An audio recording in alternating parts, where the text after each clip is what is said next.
Hey guys, this is Matt Wenning at winningstrength.com, and I have a question for you today. What are the top benefits of strength training? And I'm going to give you a couple of seconds to think about that, maybe even pause the video. Now that you pause that video, and I want to see if yours and mine match up. One, the biggest benefit that anyone can have in weight training, and this is not inclusive to people that just do powerlifting or performance sports, is bone density.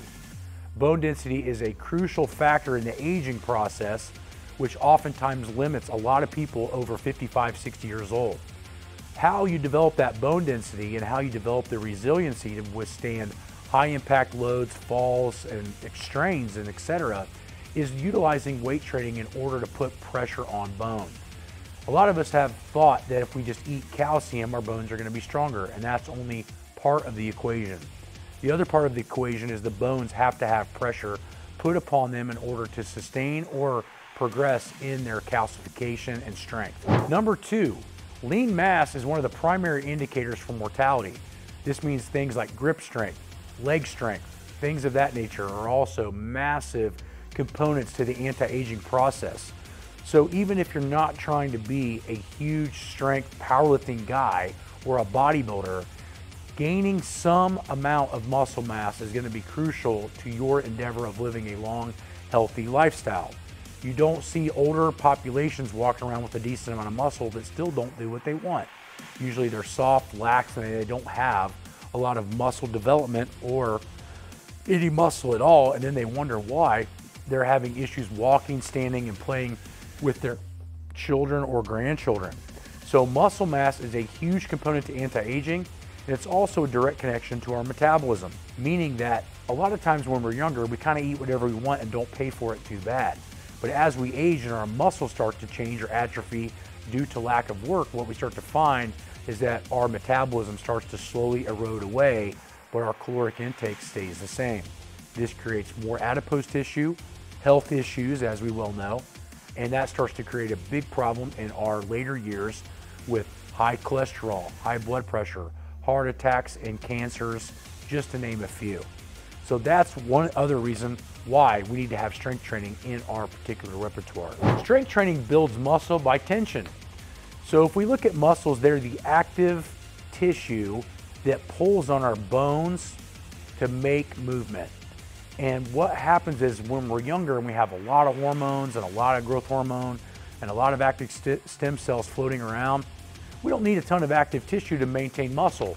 But as we age and those things start to fall away, the tension is what creates and maintains the muscle tissue. This isn't something that can be done on a semi-regular basis.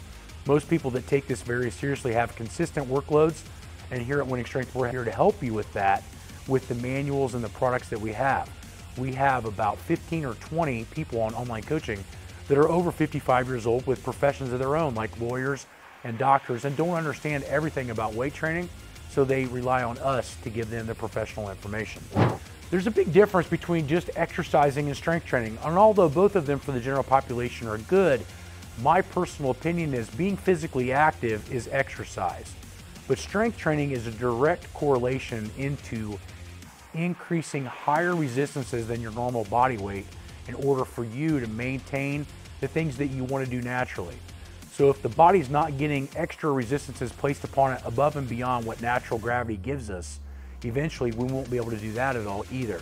That's why we have to add extra ankle weights, weight vests, squat bars, and bench press bars. If we're really smart and lucky, belt squats and non-compressive movements that are allowing us to gain muscle, strength, and rigidity without increasing mileage. There's also some major mental health benefits. When you're strength training, a lot of times people that have a regimen like that tend to live longer and healthier lifestyles. The reason is that if I go in and train really, really hard, the chances of me going and eating garbage might be less because I don't want to ruin the progress that I've made. So consistency is very, very important, and you find people that utilize weight training on a fairly regular basis have a more consistent lifestyle. This leads to better consistent diet, and most importantly, one of the biggest things tied into mental capacity is a lot of people that work out, especially resistance train, tend to have better sleep patterns. Sleep patterns are huge if we want anti-aging benefits and just overall functionality. So I find that strength training really attacks those areas, especially when prescribed by a professional to put the right information at the right muscle tissue at the right time. If you need help with that, go to wenningstrength.com, check out the manuals and online coaching, and we'll be here to help you with whatever you have going on.